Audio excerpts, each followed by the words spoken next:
Welcome back. We got all the Week 10 games to get to. Now, I want to get you guys' advice on this thought I had. San Francisco getting McCaffrey back. They're a 5.5-point favorite at the Tampa Bay Buccaneers. We hit on it earlier, Raheem. Tampa Bay and the golden opportunity squandered Monday night against the Chiefs. I don't necessarily have a play on this game. We'll dive into that. I'll let you guys weigh in on that if you do. But I was thinking about this with Tampa. After they play San Francisco, they have a very favorable down-the-stretch schedule. And I mean very favorable. They're plus 200 right now to make the playoffs. But listen to these games. After the Niners, at Giants, at Panthers, Raiders at home, at Chargers, at Cowboys, Panthers, Saints. I think Tampa has an excellent chance to find themselves to 10-7. I trust Baker Mayfield. I think Baker Mayfield is a gamer. They'll get Evans back. And the schedule is favorable. Should I hop on Tampa now at plus 200 to make the playoffs? Or do I wait, bank on San Francisco beating them this week, and then get it at a much better number? Where do we stand? I don't like this one at all. You're out. Okay, that's fine. Why you out? Well, okay, so let's just look at the division winners. So you have right now, you have the Commanders / Eagles. Yeah. So I mean, the Commanders or the Eagles are both going to get in. Okay, that's two. I'll give you that. You have the Lions. I think someone else from their division is also going to get in. So that's 4 right there. Then you have the Falcons, and then you have the Cardinals. So you basically, I mean, you're fighting for, one spot right now. And I just think the Rams or the 49ers, I think you're going to have multiple teams out of NFC West and multiple teams out of the NFC North.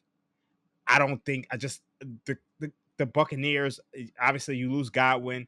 I don't know what the status is on Evans is right now, but this defense isn't very good despite them having a defensive-minded head coach. So I just think it's tough for me to get there at this point in time. And if they lose to the 49ers, they're pretty much all but out of it. 4-6. Not necessarily with the schedule they have coming up, but it would definitely shrink the margin of error. The biggest thing is, though, it's not because of the record. It's because they would have already lost to multiple, playoff teams. Obviously, you beat the Eagles, but they did beat the Commanders. They beat Washington in week 1. They beat Washington, beat Philly, and I think both of those teams are getting in, Raheem, for what it's worth. I think Philly and Washington are both going to make it, but I do wonder if there's going to be some cannibalization between the teams in the North and the teams in the West, and Tampa is just kind of saying, hey, we got the Saints twice. Hey, we got the Panthers. And then you look up at the end of the year and you're like, holy smokes, how did Tampa find their way to the playoffs? That's all I'm saying, House. Yeah, I don't think it's crazy. I don't love the price right now. It's only like plus 205 or something. It's just 2-1 odds. If what I expect to occur this coming Sunday does indeed come to pass, and that is that San Francisco comes in and blasts them, and it is one of my favorite plays of the week. It's just a very tough spot for Tampa. It's no disrespect to Tampa. It's just, coming off that Monday night in a very tough game against the Chiefs, home against a rested San Francisco team with Christian McCaffrey. Whew, I think it's going to be a tough roll. So we'll see what that number goes to. But I think you have a good case, because what you're really talking about, JJ, is Tampa versus Minnesota versus the LA Rams. I think that's really, there's one spot for one of those 3 teams, to my way of looking at that NFC picture. And if the price is up in that, if you get all the way up to 3-1 territory, then I think I might be interested in it. So I forgot I did this assignment yesterday. So myself and Anthony DeBundo, we did a win totals draft, and I'm looking at my notes right now. I actually have the Tampa Bay Buccaneers projected at 9.5 wins right now. The market has their adjusted win total at 8.5. I have it at 9.5, and like JJ said, they have a pretty favorable schedule. I mean, you're playing the Panthers, you're playing the Raiders, you're playing the Panthers twice. Yeah. So 2 wins. You have the Giants as well. So they do have a favorable schedule. So my model has it at 9.5 wins. And if they could somehow, upset somebody to get the 10, this is live. So I see where you're coming from. Okay. House really likes the Niners. Do you like San Francisco in a big bounce back spot this week, Raheem? Yeah, I think I'm with House on this one. I think, like, I don't know, I'm necessarily going to play it against the spread, but I think this is a game where the Niners should win. Yeah, with the extra time, no doubt about it. Tampa Bay Mm-hmm. coming off a short week, really, really tough spot for the Bucs. Okay, Mm-hmm. let's get to this game, House, near and dear to your heart. Pittsburgh, a 2.5-point underdog going into Washington. We talk about this all the time with Tomlin. Tomlin's teams are usually way better in these sort of spots than they are when they are laying points. I had this one circled. Now, I have to be fair. I've faded the commies a decent amount this year and have not had great success. The Bear game, the Giant game last week, Arizona early in the year. My record in Washington Commanders games is not great in 2024. That said, House, I think it's a great spot for the Steelers. I'm all over them. I like them plus 2.5 here. Yeah, JJ, I share your pain or, lack of Washington acumen because I keep fading this Washington team and I just keep waking up happy on Mondays. Another bet that I've lost, but it's absolutely a victory Monday. So I'm thrilled to have it. And I was against them against the Browns. I was against them against the Bears. The thing that I keep anticipating is, when is Washington going to go up against a defense that has the only defense that really showed the ability to contain Jaden was, interestingly enough, Baltimore. And Baltimore had the athletes to physically bracket him so he could not get out and run. It was his worst rushing performance of the season. Does Pittsburgh have that? I'm not so sure. The thing that I still have stuck in my head is that game that Dallas had going into Pittsburgh, a one-dimensional Dallas Cowboy team who still managed to rush for 100 yards, but also Dak Prescott just stood back there and had a field day. So the metrics have Pittsburgh with an elite pass defense. This will be an interesting scheme situation. This one is a full-on stay the F away in terms of betting on it because of the history that Tomlin has as a dog. They will be ready. But I will say, in Washington's favor, they have turned the corner in terms of their pass rush. They are top 5 in terms of pass rush win rate. And we know that Russell Wilson does not like to be under pressure. The numbers are dramatic. The splits between his success when he is comfortable in the pocket and when there's any kind of pass rush at all. Washington's pass rush is legit. So it's a stay away for me, but I'm excited to see it because it's another referendum for Washington. I think House hit the nail on the head. Like, that Cowboys game was very concerning. Dak Prescott moved the ball up and down the field. And like he said, they're one-dimensional. And if you look at the Steelers' schedule, yes, they're 8th in defensive DVOA, but they've played the 28th ranked schedule of opposing offenses. Look at the offenses they faced.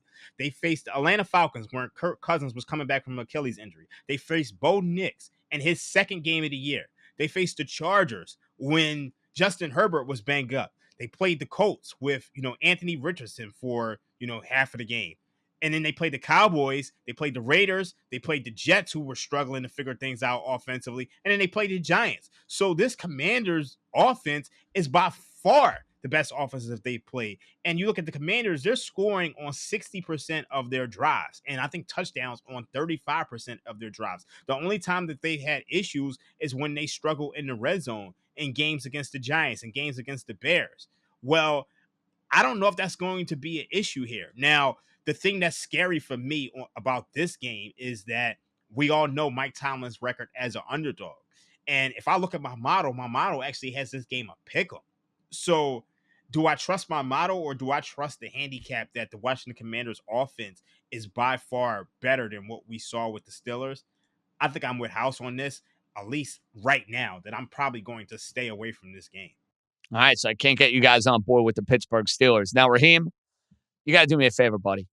You have to make sure that I don't bet the Houston Texans on Sunday night because this is shaping up to be like the most public, obvious, square Sunday night play of the year with Detroit laying a small number against the Houston team. The last time we saw them, they stunk up the joint on Thursday Night Football against the New York Jets. And we know what Detroit has done over the last 2.5 years when it comes to covering numbers. They've been off the rails covering numbers in these games. But when I smell a rat, I smell a rat. Raheem, I think the Lions this week is one of the biggest rats we have on the Week 10 board. Do you agree? I know the Sharps are going to be on the Texans, but I can't do it. Like I get it. I get like, it. Listen, I totally understand. I feel the same way. I don't want to bet Houston in this spot. I don't. What's the case for Houston? Extra time. Get Nico Collins back. That's my case. I'm not saying it's a good one. I'm just saying you wanted me to make a case for Houston. I made the case for Houston. And that Detroit is going to maybe due to play a tight game here.